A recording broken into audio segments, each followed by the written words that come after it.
নমস্কার বন্ধুরা, রান্না করে চলে এলাম।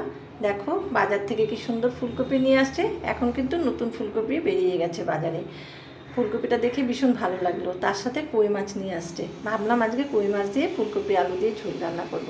মাছগুলো যদিও সাইজে ছোট, কিন্তু এই মাছগুলো খেতে একটু বেশি ভালো হয়। ফুলকপি আলু সব কিছুকেই আমি কাটার আগে ধনেপাতা, কাঁচা লঙ্কা, টমেটো ধুয়ে নিয়েছি। মাছগুলো ধুয়ে নিয়েছিলাম, নুন হলুদ মাখিয়ে নিয়ে মাছগুলোকে তুলে নিচ্ছি।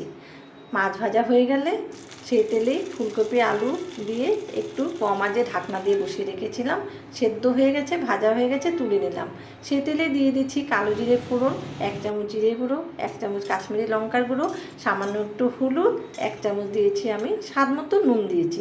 দিয়ে ভালোভাবে মশলা কষিয়ে নিলাম।